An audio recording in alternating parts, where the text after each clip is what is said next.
साफ कहता हूँ, मैं सन्यासी नहीं हूँ भाई। मेरे गुरु सन्यासी हैं शोभागिरी जी, हम तो गृहस्थ हैं। तो गृहस्थ हैं तो अपने सारे काम करते हैं, फिल्में भी देखते हैं। आज आषाढ़ खत्म हो रहा है और श्रावण मास लग रहा है। पूर्णिमा जो गुरु पूर्णिमा के नाम से भी विख्यात है, आज गुरु पूर्णिमा शुक्ल पक्ष पूर्वाषाढ़ नक्षत्र में गुरुवार को बौकरण के अंदर गांव खरकला राजाणपाना शिव मंदिर के अंदर हम शिव महापुराण आरंभ कर रहे हैं। ये कथाएं ना कोई करवाने वाला होता है ना कोई करने वाला होता है। भाई मैं ये कहूँ मैं करने वाला हूँ तो मैं करने वाला भी नहीं, और मैं ये कहूँ कि गीता बहन जी करवाने वाली हैं तो वो भी नहीं। ये परमात्मा निमित्त बनाता है किसी न किसी को, किसी के भाव जागृत करता है। सुनने वाला भी वही होता है और सुनाने वाला भी वही। हमने पीछे भी कथा की थी यहाँ पे, उसमें भी आपको बताया था कि व्यास जी ने सारे ग्रंथ लिख दिए। ग्रंथ लिखने के बाद में भी उनकी संतुष्टि नहीं हुई। क्यों नहीं हुई? महाभारत रचा गया और महाभारत में भाई भाई भी आपस में कट के मर गए थे। तो व्यास जी के मन में ये आ गया कि भाई ऐसी कथाओं का कोई फायदा नहीं जब प्रेम ही ना हो किसी में और आपस में कट कट के ही मर जाए। उस समय उन्होंने सभी ग्रंथों को अग्नि के हवाले करने का मन बना लिया।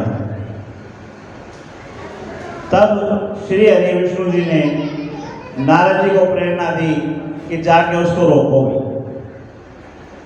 व्यास जी को रोको कि वो उनको वेदों को अग्नि स्नान ना करवाए। तब नारद जी ने कहा कि प्रभु वो तो स्वयं आपका ही अंश है और आपके अंश को भला मैं क्या समझाऊंगा। तब परमात्मा ने उनसे कहा था कि तू समझाने वाला नहीं है, काम तो मैं ही करूंगा, मुफ्त दे रहा हूं। यानी परमात्मा को जो अपने काम करने होते हैं वो करवाता है। वो चाहे ब्रज मोहन के मुख से करवाए, चाहे वो प्रदीप मिश्रा जी के मुख से करवाए, चाहे आपके मुख से करवाए, उसको कथा सुननी है तो सुने। ये हमारा सौभाग्य है कि आज हम मंदिर के प्रांगण के अंदर कथा कर रहे हैं। सर्वप्रथम पंडित जी ने हमारे पूजा करवाई, सभी देवी देवताओं का आह्वान किया। एक बार हम भी सभी देवताओं से अपने प्रार्थना करेंगे जो यहाँ विराजमान हैं उन पे भी और जो विराजमान नहीं हैं उन पे भी। ब्रह्मा मुरारी त्रिपुरांतकारी यानी ब्रह्मा जी, कृष्ण भगवान, विष्णु जी और महेश, जिनको हम रुद्र भी जानते हैं, जिनको हम शिव के नाम से भी जानते हैं। भानु शशि, भानु सूर्य देवता, शशि चंद्रमा। भूमि पुत्रो, भूमि के पुत्र मंगल। बुधश्च गुरुश्च शुक्र शनि राहु केतु। 9 के 9 ग्रह जो हैं वो हम पर कृपा दृष्टि बनाए, हमारे इस आयोजन को सफल बनाए। 16 माताएं हमारे ऊपर कृपा करें। कलश स्थापना जो की जाती है, कलश स्थापना का भी मतलब यही है कि ब्रह्मा विष्णु महेश तीनों इसमें विराजमान हों। वरुण देवता इस यज्ञ के साक्षी हैं। ये भी यज्ञ कहा जाता है, ज्ञान सत्ता यज्ञ बोला जाता है। जो एक सत्ता ज्ञान चलेगा उसका यज्ञ बोला जाता है। शिव महापुराण स्वयं शंकर भगवान ने अपने मुख से कहा था, और जिस समय कहा था उस समय 1 करोड़ श्लोक थे, और एक एक श्लोकों को अगर खोलने लगे तो 1 करोड़ दिन कम से कम चाहिए। एक श्लोक को अगर एक दिन थे तो 1 करोड़ दिन चाहिए। हमारी आयु कलयुग के अंदर कितनी है? 120 वर्ष निर्धारित की थी कि कोई अगर नियम से चलेगा तो वो 120 साल जी लेगा। लेकिन हम अपने कर्मों के अनुसार वो 120 भी नहीं जी पाते। कोई 60 में जा रहा है, कोई 80 में जा रहा है, कोई 100 में जा रहा है। और कलयुग का इतना प्रभाव है, बच्चे नशे की आदत में या खान पान बिगाड़ के या अपनी व्यवस्था पे बिगाड़ के आजकल छोटी छोटी आयु में भी जा रहे हैं। साल में 365 दिन है, साल में 365 दिन है। अगर हम 100 साल आयु मान लें तो भी हमारे पास 36,500 ही दिन बने, जिसमें हमने सोना भी है, जिसमें हमने खाना भी है, जिसमें हमने अपनी जिंदगी चलाने के लिए कमाई भी करनी है और भगवान का भजन भी करना है, रोग शत्रुओं से भी लड़ना है। तो यानी कलयुग के अंदर इतना समय किसी के पास है नहीं। इसको देखते हुए धीरे धीरे ये घटते घटते 24,000 श्लोकों पे आ गई और अब दिन पे दिन और शॉर्ट होती जा रही है। क्यों शॉर्ट होती जा रही है? जहाँ कथाएं होती हैं वहाँ 3 घंटे 4 घंटे का ही समय निकाला जाता है, इससे ज़्यादा समय तो निकलता नहीं। उसके अंदर हमारे को भजन भी चाहिए, नाच गाने भी चाहिए। कहने का मतलब समय का अभाव होने की वजह से शिव महापुराण 1 करोड़ से 24,000 श्लोकों पे आ गई। और अब अगर मैं कहूँ कि 2400 श्लोक पूरे हो जाएं तो भी बहुत बड़ी बात होती है। वो चाहे प्रदीप मिश्रा जी की कथा हो, चाहे वो ब्रजमोहन की कथा हो, चाहे और कोई कथा हो, क्योंकि जब समय ही नहीं है तो बताओ 1 करोड़ श्लोक या 24,000 श्लोक कैसे पूरे होंगे? हरि अनंत, हरि कथा अनंता। भगवान का नाम जितना लिया जाए उतना ही पर्याप्त या कम है, यूं कह लो। पर्याप्त तो नहीं कहेंगे, कम कह सकते हो। जितना नाम लिया जाए उतना ही कम है। तो जितना परमात्मा ने हमारे को नेक बुद्धि दी, जितना हमारी नीति बनी, उतना परमात्मा का नाम ले पाए और परमात्मा हमारे को उसी में 1 करोड़ श्लोक का फल दे। ये भगवान से प्रार्थना यही करते हैं कि वो हमारे 1 श्लोक को भी 1 करोड़ श्लोक के बराबर ही मान के चले। फिर कथाएं जो होती हैं उनका मुख्य कारण क्या है? कथा क्यों होनी चाहिए, क्यों होती है? कथाओं का मुख्य कारण ये है कि हमारा जीवन सुधर जाए। जीवन सुधर जाए। जीवन कैसे सुधरेगा?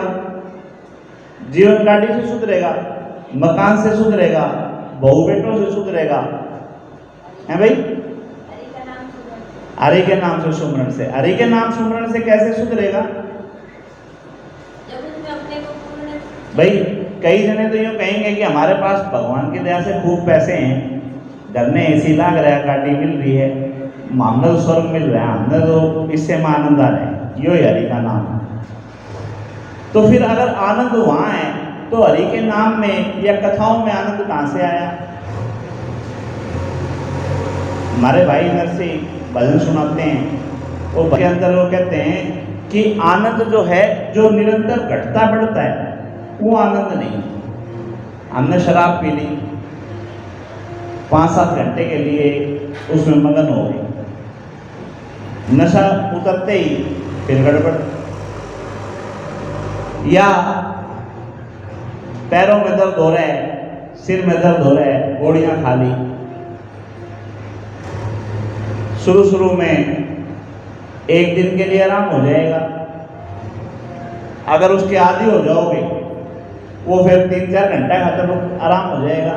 क्योंकि मैं तो निरंतर देखता हूँ गृहस्थों में, तो गृहस्थी में रह के मैं देखता हूँ माताएं बहनें बहुत से शारीरिक कष्टों को झेलती रहती हैं अपने परिवार के चक्कर में। और ये हरे पत्ते वाली दवाई बोलूँगा, नाम तो किसी का लेना ठीक नहीं है, अपने निशान बना रखे हैं भाई, हरे पत्ता आड़ी, पीले पत्ता आड़ी, अपने गोली खाई फिर काम चला दी, यही है। और वो 2 घंटे 3 घंटे बाद फिर दर्द उठ के खड़ा हो गया, शाम में सोते हैं नहीं फिर माइग्रेन बन गया, सवेरे उठते फिर माइग्रेन बन गया, सिर में दर्द हो रहा है। तो क्या उन गोलियों में, क्या उस एसी में, क्या उन रुपए पैसे में वो सुख है? नहीं है। फिर इन कथाओं में कैसे सुख मिलेगा भाई? इन कथाओं में सुख कैसे मिलेगा?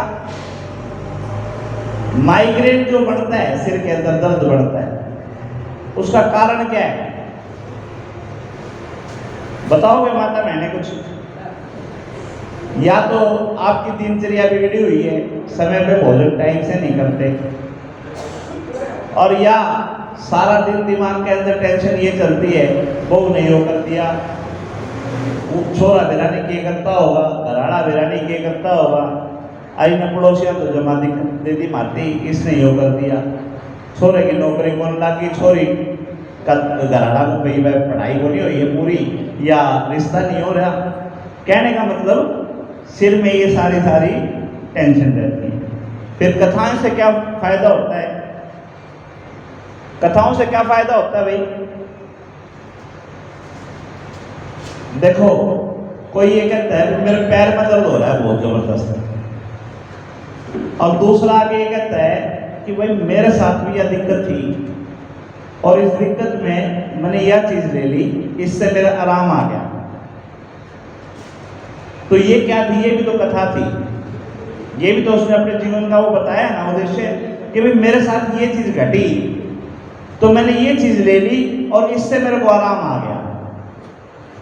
तो हमारे जो शास्त्र हैं, जो हमारे पुराण हैं, चाहे वो भागवत है, चाहे वो शिव महापुराण है, चाहे देवी भागवत है, वो हमारे को जीवन जीने का तरीका सिखाती है, वे जीवन कैसे जिया जाए।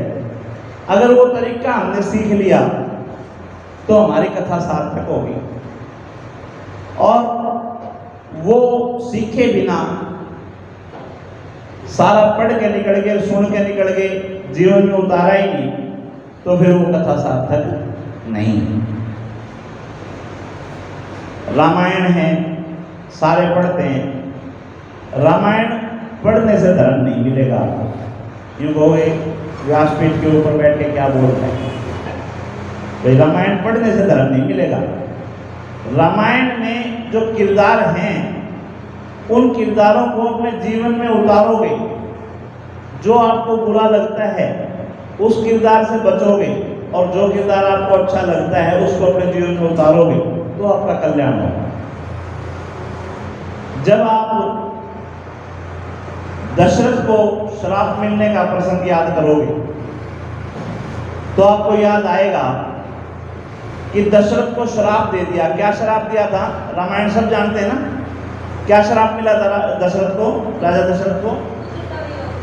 पुत्र का वियोग होगा, और वो खुशी से नाचने लगा। पता है इस बात का? क्यों नाचने क्यों लग गया? वो नाचने इसलिए लग गया, उसकी वृद्ध अवस्था हो गई थी, उसके कोई संतान नहीं थी, उसके दिमाग में यह आ ली थी कि तेरे ही संतान होगी।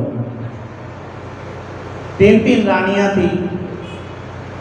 जब उसको श्राप मिला कि मैं जैसे पुत्र वियोग में मरा हूं, वैसे ही तू भी पुत्र वियोग में मरेगा, तो एक बार तो धक्का लगा, लेकिन दूसरे ही क्षण इस बात की खुशी हुई कि कम से कम बेऔलादा तो बन जाऊं, औलाद तो होगी।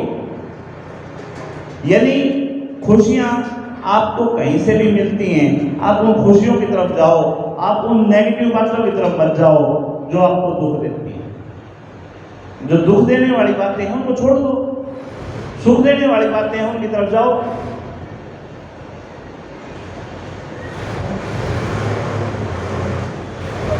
विश्वामित्र भगवान राम को मांगने के लिए आ गए दशरथ के पास, और बुढ़ापे की संतान, वे कहने का मतलब जब वृद्ध हो गए थे उस समय तो संतान मिली, और संतान भी शिक्षा लेने के लिए चली गई, और जब आते ही गुरु विश्वामित्र आ गए कि महाराज इसने साथ लेकर जाओगे, हमने राक्षस परेशान करे हैं। तो दशरथ की क्या हालत हुई थी? क्या हालत हुई थी दशरथ की? दशरथ को छोड़ो, आप अपने से लगा लो, आपकी संतान 14 साल 15 साल तो आपसे दूर वैसे रही पढ़न खातर, और आते ही उसको कोई फेर नहीं दिया कि मैं इन्हें अपना काम पर लेकर जाऊँ, काम पर लगाऊंगा, तो आपके दिल पे क्या गुजरेगी? राजा दशरथ ने विलाप किए, हाथ पैर जोड़े, विश्वामित्र के सामने कही कि ये तो बहुत नाजुक बच्चे हैं, अरे इनको मत लेके जाओ। विश्वामित्र ने कहा कि राजा तू मोह में पड़ा हुआ है, तेरे को अपने गुरु के ऊपर तो विश्वास है ही नहीं। विश्वामित्र कौन थे भाई? कौन थे विश्वामित्र? भगवान राम के परिवार में राजा हरिश्चंद्र हुए। राजा हरिश्चंद्र के पिताजी हुए। कौन, क्या नाम था? त्रिशंकु। त्रिशंकु ने अपने गुरु वशिष्ठ से प्रार्थना की कि गुरु जी मेरे को स्वर्ग प्राप्ति की इच्छा है, तो मेरे को स्वर्ग प्राप्त करना है।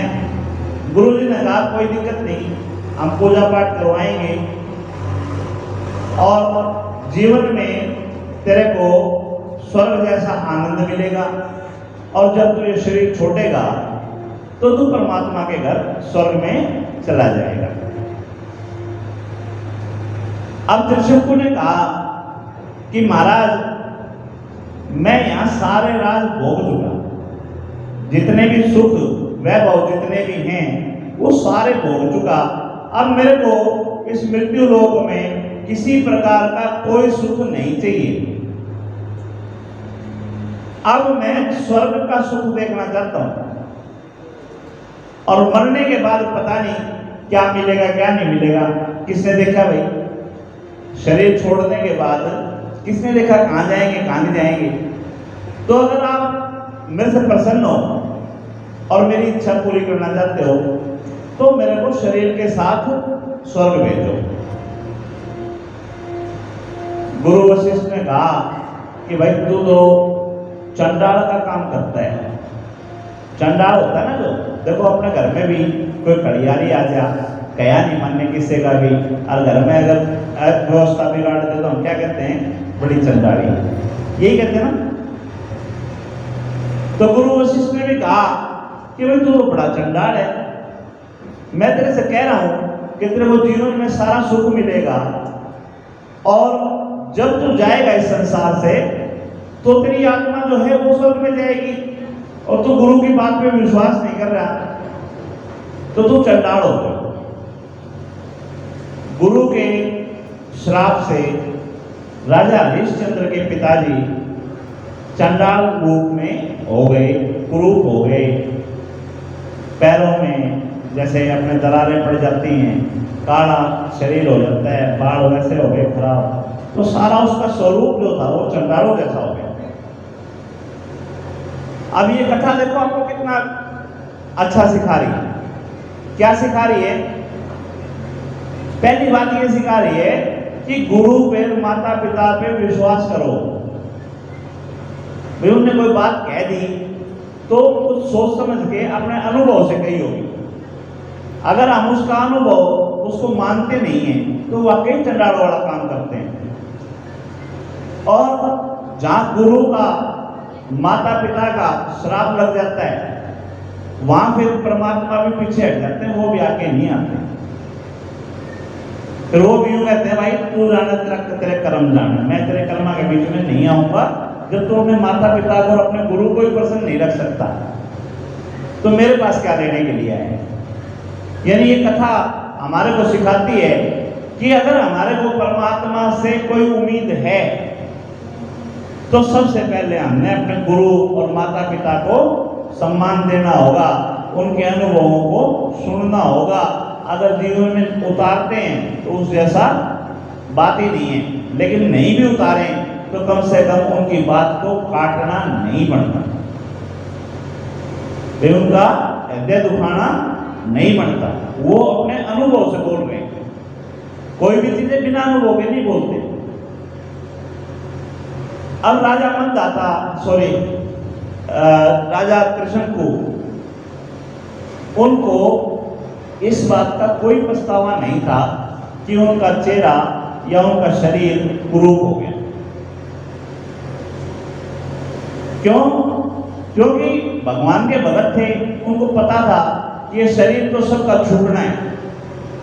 नए कपड़े लिए आए, कपड़े फट गए, अगर वही पहनने हैं तो भाई उसको रफू कर लो और नहीं बदल लो, एक टाइम के बाद बदली होनी है। तो हमारा जो शरीर है वो बिल्कुल कुरूप हो गया त्रिशंकु का, लेकिन उसने भी अफसोस नहीं किया। क्यों? बोले ये तो छूटना है, घनी गई थोड़ी रहेगी, अब जो समय रहा है निकल जाएगा ऐसे ही। राजा त्रिशंकु ने अपने पुत्र राजा हरिश्चंद्र को गद्दी पे बिठा दिया और गद्दी पे बिठा के कह दिया, बोला भाई मैं अब भगवान की भक्ति करूंगा या भक्तों की सेवा करूंगा और उसके लिए मैं एकांत में जाऊंगा, अपना वन में जाऊंगा। वन में जाके संतों की सेवा करने लगे। वहीं हमारे विश्वामित्र, जिनका मैं अभी वर्णन कर रहा था, वो तपस्या कर रहे थे और त्रिशंकु निस्वार्थ, त्रिशंकु का कोई स्वार्थ नहीं था, सेवा भाव से उस यज्ञ में सहयोग करने लगे। साफ सफाई करना, पानी भरना, भोजन की व्यवस्था करना, जो भी अग्नि ने जो भी बन सका, निस्वार्थ, बिना किसी स्वार्थ के गुरु वशिष्ठ की उन्होंने सेवा की और वो यज्ञ संपन्न हो गया। जब उनका यज्ञ संपन्न हुआ तो गुरु वशिष्ठ ने कहा, विश्वामित्र ने कहा कि मैं तेरी भक्ति से प्रसन्न हूं, जो तूने सेवा की है उस सेवा से प्रसन्न हूं और जो चाहता है मांग ले, जो तेरी इच्छा हो मांग ले। अब यूं बताओ, जो अयोध्या का राज छोड़ के आया हो वो क्या मांगेगा? जो भरा पूरा परिवार, सारे राजे महाराजे सब कुछ, जो जिसके आगे हाथ जोड़ा करते, सब कुछ छोड़ के आया, क्या मांगेगा? उसका शरीर कुरूप हो रहा था तो वो मांग सकता था, लेकिन शरीर से भी कोई मोह नहीं था। शरीर भी बोला छूटना है, आज नहीं तो कल छूटेगा, तो इस खातिर भी क्यों तन करो बिना काम के? त्रिशंकु ने हाथ जोड़ के कहा, बोला महाराज मेरी कोई इच्छा नहीं, ना मैंने कि मैं चाहिए, मेरे मन में भाव आए, मैंने सेवा कर दी, तेरा यज्ञ संपन्न हो गया, अब तू तेरे ठिकाने जा, मैं मेरे ठिकाने जाऊं। गुरु विश्वामित्र काठी हुए, उन्होंने कहा कि मैं तेरे को कह चुका, तेरी जो इच्छा हो मैं तेरी इच्छा पूरी करूंगा, बिना मांगे तो नहीं जाने दूंगा। त्रिशंकु ने कहा, बोला गुरुजी रहने दो कि मैं कौन तेरा बाता में, क्यों? बोले मेरा गुरु मेरे को मना कर गया कि शह शरीर स्वर्ग में नहीं जा सकता और इस जीवन की एक ही अभिलाषा है कि जीते जी स्वर्ग देखे, मरे बाद की कोई इच्छा नहीं, वो तेरे पर पूरी होगा को नहीं। क्यों बेकाम की बात करे? तू तेरे ठिकाने जा, मैं मेरे ठिकाने जा। वो विश्वामित्र उन्होंने कहा कि नहीं, अगर वचन दिया है तो मैं वचन पूरा करूंगा और तेरे को शह शरीर स्वर्ग में भेजूंगा। राजा त्रिशंकु को जो दशरथ के, राम के वंशज थे, उनको शह शरीर भेजने वाले विश्वामित्र थे। वो विश्वामित्र राम के को मांगने के लिए दशरथ के पास आए हुए हैं और दशरथ मोह में, अपने पुत्र मोह के चक्कर में गुरु के सामर्थ्य को नकार रहा है। बोला जी तो बालक है, ये करेंगे, इन ना लेकर जाओ, मन ले चलो, जड़ा कहोगे उड़ा जाऊंगा, पूरी सेना आपकी सेवा में है, मर भी जाओगे तो भी कोई दिक्कत नहीं, इन बच्चा ना लेकर जाओ। तो ये कथा क्या सिखाती है हमारे को कि गुरु के, माता पिता के सामर्थ्य पे भी विश्वास रखना चाहिए। वो बेशक वृद्ध हो गए, इसका मतलब ये नहीं है कि उनकी बुद्धि काम करना बंद कर गई। भाई हम अपने माता पिता को सुने ही ना, माता पिता की माने ही ना, ये नहीं है।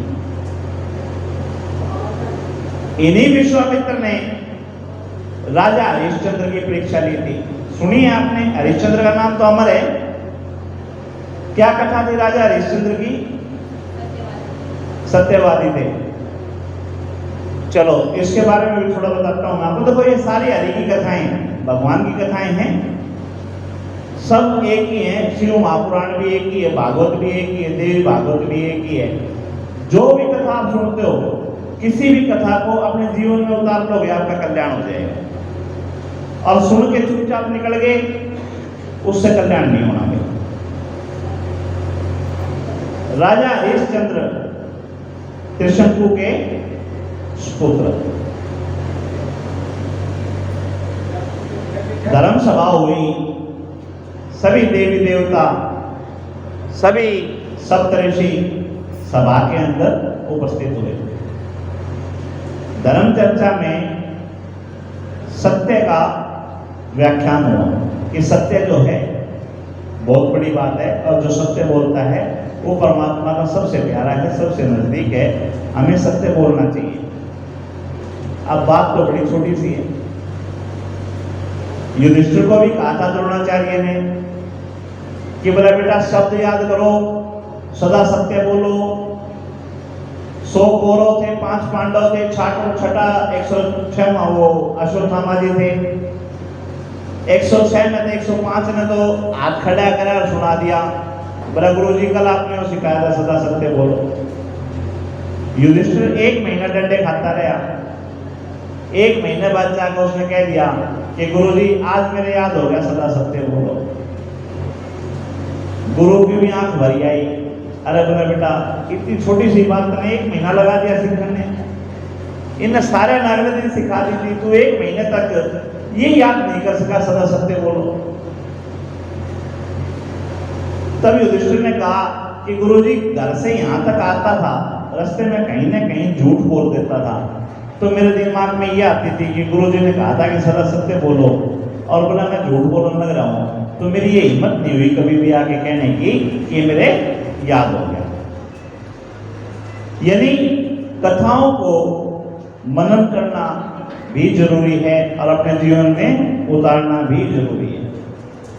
धर्म सभा के अंदर सारे देवी देवता और सप्तऋषि सारे विराजमान हैं, और सबके अंदर गुरु वशिष्ठ ने कह दिया, यूं बोले भाई मेरा शिष्य है राजा हरिश्चंद्र, वो सत्यवादी है और किसी भी सूरत में या किसी भी कंडीशन में वो झूठ नहीं बोलता। विश्वामित्र जी ने उस बात का खंडन कर दिया। उन्होंने कहा कि तू तो जीव की बात कर रहा है जो मृत्यु लोक में, मैं देवताओं की गारंटी देता हूं, ये भी मौका पड़ने पे झूठ बोलते हैं। जहां जरूरत समझते हैं वहां ये भी झूठ बोलते हैं। तो मैं कैसे विश्वास कर लूं कि हरिश्चंद्र सत्यवादी है और वो किसी भी कंडीशन में झूठ नहीं बोलता। विश्वामित्र ने कहा कि सबके अपने अपने धर्म हैं। व्यापारी जो है उसका धर्म है व्यापार करना, झूठ बोलता है और उसको शास्त्रों में अधिकार दिया हुआ है कि शास्त्रों ने भी झूठ बोलने की छूट दे रखी है। और जीव तो छोड़ो, जो देवता हैं वो भी मौका पड़ने पे झूठ बोलते हैं। तो मैं इस बात को मानूंगा नहीं। तो नहीं, कोई बात अगर नहीं मानी जाए तो उसको कैसे मनाते हैं भाई? प्रमाणित करो। ब्रह्मा विष्णु महेश तीनों ने विश्वामित्र का सहयोग दिया। राजा हरिश्चंद्र काशी में जो घाट बना हुआ है, इसमें शंकर भगवान स्वयं वहाँ बने थे चंडाल, और राजा हरिश्चंद्र को बिकना पड़ा था। ब्रह्मा जी ने, विष्णु जी ने, महेश जी ने विश्वामित्र जी के कहने पे उस धर्म सभा में ये प्रमाणित करने के लिए राजा हरिश्चंद्र से कैसी कैसी परीक्षाएं ली। और बात सिंपल कितनी थी, कहानी ये बनाई थी विश्वामित्र जी ने, राजा हरिश्चंद्र के सपने में जाके ये कहा था कि भाई मेरे को इतना धन चाहिए कि मैं मेरी बेटी की शादी कर सकूं। और उन्होंने सपने में हाँ भरा था। और सुबह विश्वामित्र जी जो हैं राजभवन में पहुंच गए। जाते ही राजा हरिश्चंद्र ने देखा कि ये तो वही है जो रात में सपने में आया था। बोला महाराज बोलो किस तरह? बोला बोलो कि शाम में बात हुई थी तेरी मेरी, रात में बात हुई थी सपने में? बोला हाँ जी हुई थी। तो बोला बोलो क्या चाहिए? जो लड़की वाला था उसने राजा का सर्वस्व मांग लिया। बोला भाई सर्वस्व दे दे, तेरा राजपाट जो है ना सारा का सारा मैंने दे दे।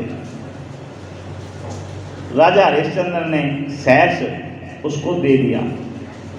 क्यों? क्योंकि उनके अपने गुरु के ऊपर भी विश्वास था।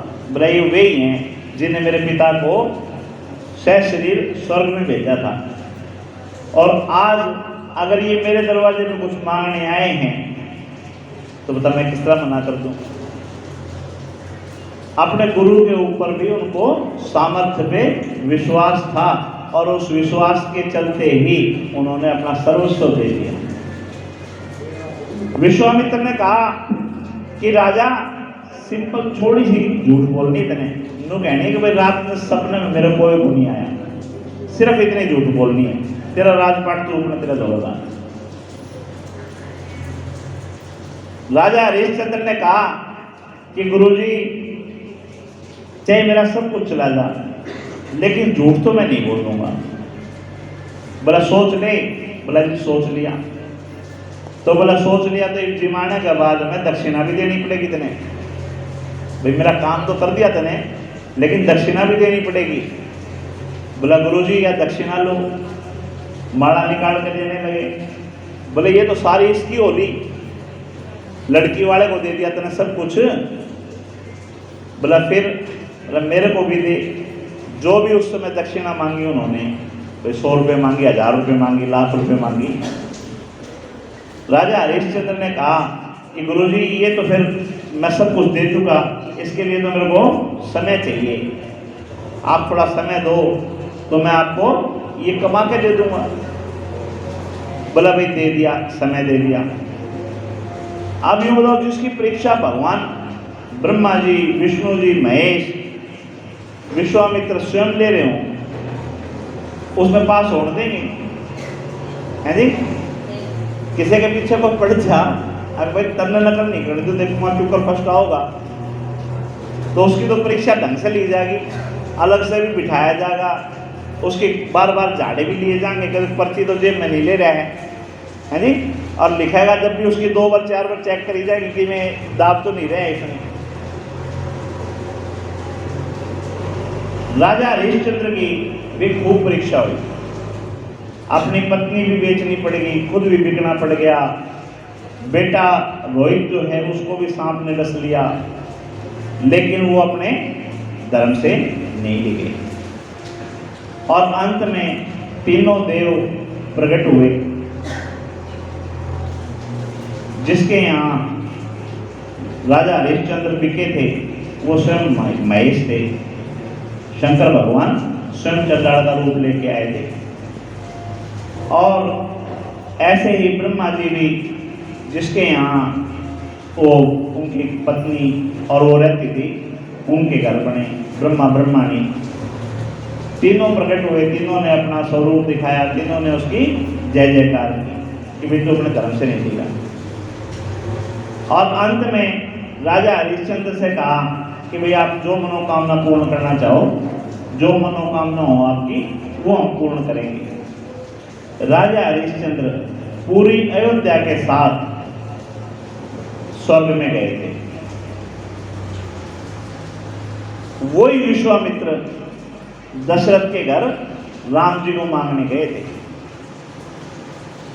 विश्वामित्र को छोटी मोटी चीज दी थे युद्ध हो। अब दशरथ उन सब बातों को भूल के और अपने बच्चों का मोह कर रहा था। अच्छा यूं बताओ, उन्होंने भेज दिया तो भेजने के बाद में अच्छा हुआ या बुरा हुआ? अगर राम जी विश्वामित्र के साथ नहीं जाते तो क्या आज आप उनकी कथाएं सुनते? सीता माता से शादी होती, अहिल्या का उद्धार होता, रावण के साथ बैरकसी होती, तो उनको तो निखारा ना। आज अगर हमारे बच्चे भी पढ़ने के लिए बाहर जाते हैं, देखो +2 के बाद में सब बच्चा ने बाहर जाना पड़ेगा। डॉक्टरी कर लो, इंजीनियरिंग कर लो, वकालत कर लो या और कोई कोर्स कर लो, पायलट बन जाओ, कुछ भी करो, उनको तपस्या करने के लिए बाहर जाना पड़ेगा। और हम भी अगर दशरथ की तरह मोह करके और उसको ना भेजें तो किसका बुरा करेंगे? अपने बच्चों का बुरा करेंगे। तो ये कथाएं हमारे को बार बार बार बार याद दिलाती हैं कि ऐसी स्थिति आए तो हमारे को क्या डिसीजन लेना है। राम जी का राज्याभिषेक होना था और राज्याभिषेक होते होते मंथरा की बातों में आके कैकेयी ने 2 वरदान मांग लिए। और पहला वरदान क्या था? राम की जगह भरत का राज तिलक हो। और दूसरा वरदान, राम 14 वर्ष के लिए वन में निकल जाए। तो राम रोया भाई, राज तिलक छिन गया, 14 वर्ष के लिए वन में जाना पड़ गया, रोना पड़ जाता भैया। अगर आज स्थिति होती, आज किसी ने कहते इतना मकान मुकान सारी बेच कर न तो बेटा इस गांव तो बाहर जा, इस गांव में तो मेरा बेटा रहेगा। भगवान राम ने उन्होंने इसको अपना सौभाग्य माना कि माता पिता के काम आना, माता पिता की इच्छा पूरी करना, ये सौभाग्य किस किस को मिलता है भाई? राजपाट तो फिर बन जाएंगे, लेकिन माँ बाप की इच्छा जो है वो पूरी हो जाए, माता कैकेयी प्रसन्न हो जाए, पिता दशरथ अपने ऋण से मुक्त हो जाए, इससे बड़ी बात क्या होगी? सब कुछ छोड़ के चले गए। राजा भरत जो थे फिर वो आके गद्दी पे बैठ गए। एक तो उसकी मां ने राजपाट मांग लिया और बीच में जो दिक्कत थी वह भी दूर होगी, 14 वर्ष के लिए चले गए। और कोई अगर विरोध करता तो लक्ष्मण था, वो भी साथ चला गया। अब तो कोई रोकने वाला ही नहीं था, तो फिर राजगद्दी पे क्यों नहीं बैठा? ये कथा हमारे को बताती है कि अगर एक भाई त्याग कर रहा है तो दूसरे भाई का भी फर्ज बनता है कि उसका अधिकार उससे वंचित ना करे, उस अधिकार से जिसका जो अधिकार है उसको वो चीज मिले। राजा भरत ने भी उस सिंहासन को स्वीकारा नहीं। फिर राजपाट कैसे चला? अपने गुरुओं के साथ, अपनी मां के साथ चित्रकूट में भगवान से मिलने के लिए गए हैं और जाके कहा कि मेरे साथ चलो। जब भगवान ने मना कर दिया कि ना भाई, मैं अपने पिता ने वचन दे चुका, आज पिता है नहीं, क्या कहेगा? मेरे मरते फिर क्या? माँ बाप कह के जाते हैं कि तेरे छोटे भाई का ध्यान रखियो, तेरी छोटी बहन का ध्यान रखियो, इसका आना जाना रखियो, और उनके मरते ही उनका आना जाना बंद। भाई बहना का आना जाना बंद और माँ बाप जो भाई हैं उनसे भी बोलचाल बंद। भाई यही शिक्षा मिलती है क्या?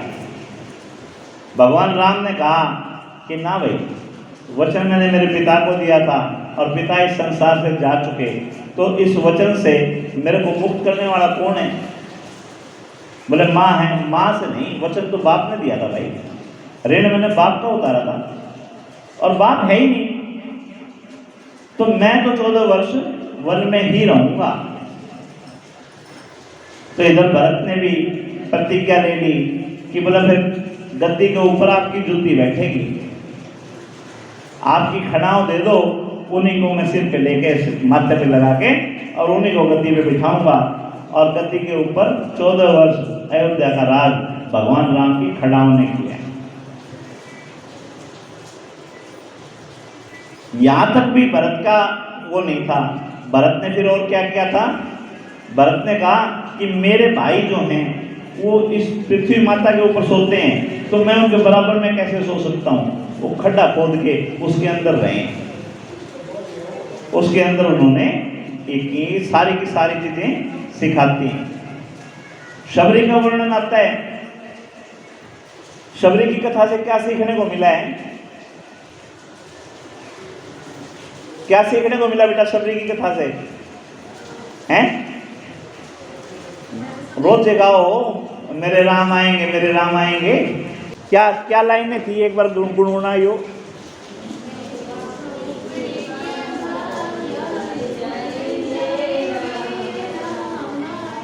कितनी इंतजार की उसने? क्यों करी भाई? कौन कह गया था? राम जी वचन दे के गए थे क्या मैं आऊंगा? राम जी ने तो कोई वचन नहीं दिया, फिर क्यों इंतजार कर रही थी? उनके गुरुजी जो हैं वो उनको वचन दे के गए थे कि शबरी यहाँ त्रिलोकीनाथ जब भगवान राम का रूप लेंगे, भगवान राम के रूप में आएंगे, उस समय यहाँ आएंगे और तेरे को उनकी इंतजार करनी। अपने गुरु का वचन निभाने के लिए उसने अपना पूरा जीवन लगा दिया। गुरु पे, अपने माता पिता पे विश्वास तो करो।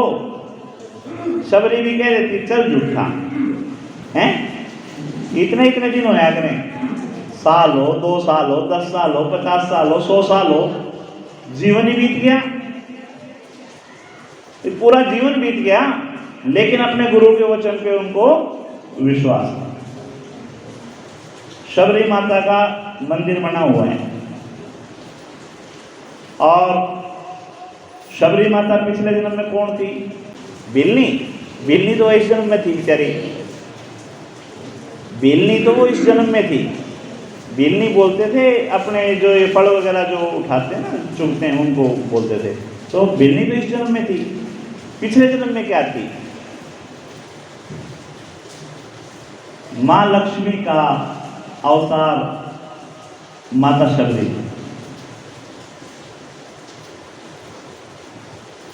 माता लक्ष्मी और श्री हरि विष्णु जी दोनों, ऋषि का नाम मेरे को याद नहीं है, उन ऋषि की कथा सुनने के लिए जाते थे। जैसे भागवत होती है, ऐसे श्री हरि विष्णु जी और लक्ष्मी माता दोनों उन कथाओं को सुनने के लिए जाते थे। और जो कथावाचक थे उन्होंने उनको पहचान लिया था। ये श्री हरि विष्णु जी और लक्ष्मी जी स्वयं रूप बदल के कथा के अंदर आते हैं। कथा खत्म होने से पहले वो वहां से निकल लेते थे दोनों, कि भाई ऐसा ना हो कि लास्ट में कोई पहचान ले। आप दोनों के भाव बन गए कि कथावाचक को घर पे बुलाएं और इनको खाना खिलाएं।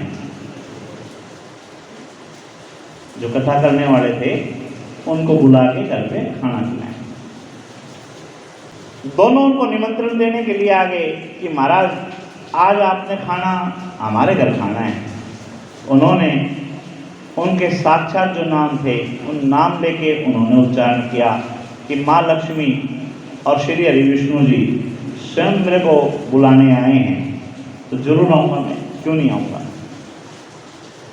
तब उन्होंने आश्चर्य किया, बोले जी आपने पहचान लिया था? बोले बिल्कुल पहचान लिया था, मैं पहले दिन से ही जानता था कि श्री हरि विष्णु जी और आप दोनों हर रोज़ कथा सुनने के लिए आते हो और मेरा सौभाग्य है आपने बुलाया है, तो मैं आऊँगा वहाँ खाना खाने के लिए।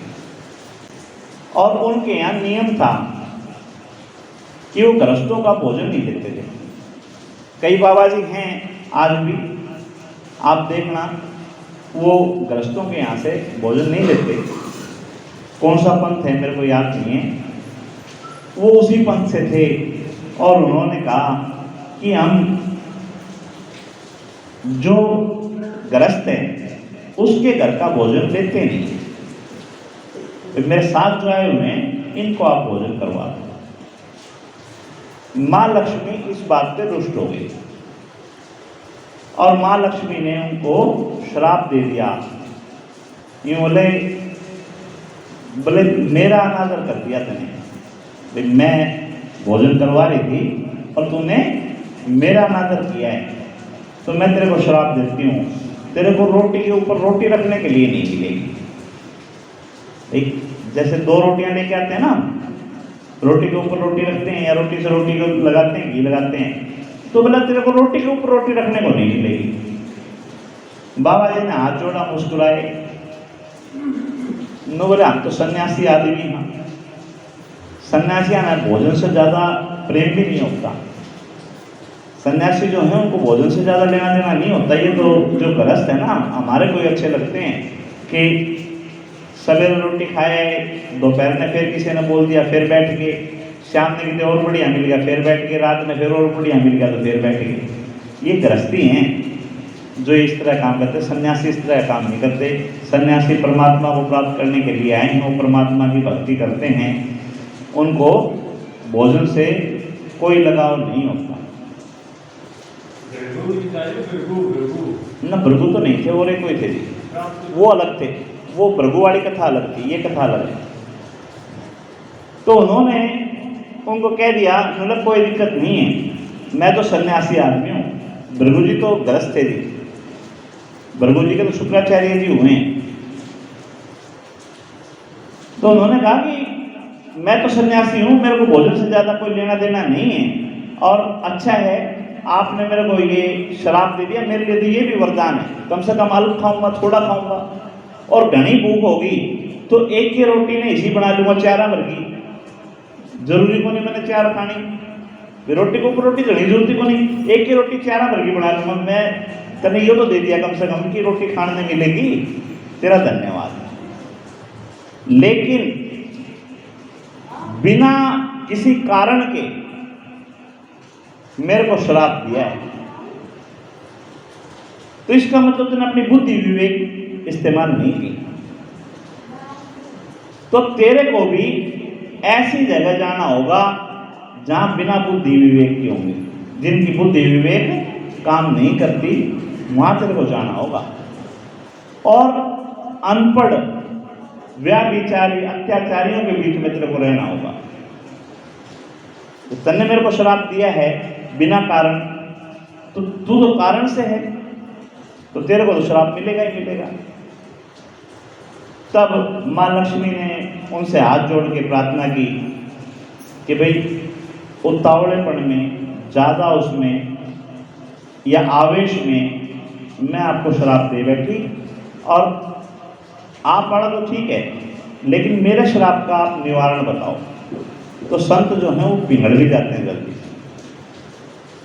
उन्होंने उनको ये कह दिया था कि जब श्री हरि नारायण आपको खोजते हुए, माँ लक्ष्मी को जो सीता रूप में थी उनको खोजते हुए आपके पास आएंगे, उस दिन आपका उद्धार होगा। जब तक आप ऐसे ही रहोगे, तो माता शबरी एक ऐसे परिवार में जन्म हुआ जहाँ व्याभिचारी थे, जिनका मार काट और लूट खसोट का ही काम था। यहाँ तक कि वहाँ पे ये भी प्रथा थी। अभी थोड़े दिन पहले एक फिल्म देखी थी मैंने, आप लोगों ने देखी हो नहीं देखी हो, क्योंकि देखो मैं साफ कहता हूँ मैं सन्यासी नहीं हूँ भाई, मेरे गुरु सन्यासी हैं, शोभागिरी जी, हम तो गृहस्थ हैं। तो गृहस्थ हैं तो अपने सारे काम करते हैं, फिल्में भी देखते हैं। तो वो फिल्म देखी थी, उस फिल्म के अंदर पता नहीं यूपी था, पता नहीं बिहार था, वहाँ पे कुछ ऐसा दिखाया कि लड़की वालों को जो लड़का पसंद आ जाता है उसको उठवा लेते हैं शादी के लिए। ठीक है, यही कथा माता शबरी के यहाँ थी। माता शबरी का जो परिवार था वो इतना दबंग था, वो सबको उठा उठा के और अपनी दास प्रथा में लगा लेते थे, अपनी सेवा में लगा लेते थे। तो माता लक्ष्मी इस बात से बड़ी खीन थी, क्योंकि जिसका जो तत्व है वो उस तत्व में रहेगा। तो माता का तो स्वभाव जो है सबके ऊपर करुणा बरसाना है। वो श्रापवश उस परिवार में जन्म तो ले लिया, लेकिन उसके भाव तो वही थे माता लक्ष्मी के। तो माँ लक्ष्मी करुणा से वो अपने पिता को कहती थी कि आप इनको मुक्त कर दो सबको। अब एक बात तो जिसका जो व्यवसाय है, अगर कसाई का काम बकरे काटने का है, मुर्गे काटने का है, और उसकी औलाद उसने कहते जी आप बकरे मत काटो, मुर्गे मत काटो, तो मान जाएगा क्या वो? तो ऐसे ही माता शबरी का जो परिवार था उसका काम भी यही था, लोगों को पकड़ पकड़ के दास बनाना, उनको लूटना खसोटना। तो माता लक्ष्मी इस बात से बड़ी खिन्न थी। उन्होंने अपने पिता का घर छोड़ दिया था और पिता का घर छोड़ के अपने गुरु के आश्रम में झाड़ू लगाने लगी थी, अपने गुरु के आश्रम में सेवा देने लगी थी। और जो उसके गुरु के साथी थे उन्होंने उसके गुरु का बहिष्कार कर दिया था। क्यों बहिष्कार कर दिया? क्योंकि वहां स्त्रियों का रहना वर्जित था।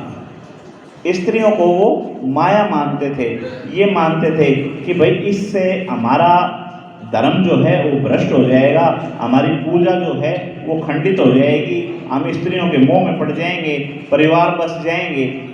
तो इसलिए उन्होंने उनको कहा कि आप इसको छोड़ दो।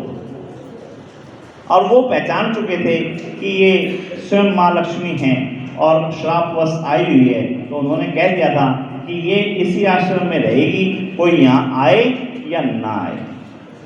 माता शबरी के गुरु उन्होंने उनको आश्रय दिया था और अपने वचन दे के गए थे उसको, माता शबरी को, कि तू यहीं रह के भगवान की इंतजार करना। और अपने गुरु के वचन निभाने के लिए माता शबरी ने अपना पूरा जीवन वहीं निकाल दिया। आज गुरु पूर्णिमा है तो गुरुओं के ही प्रसंग ज़्यादा है।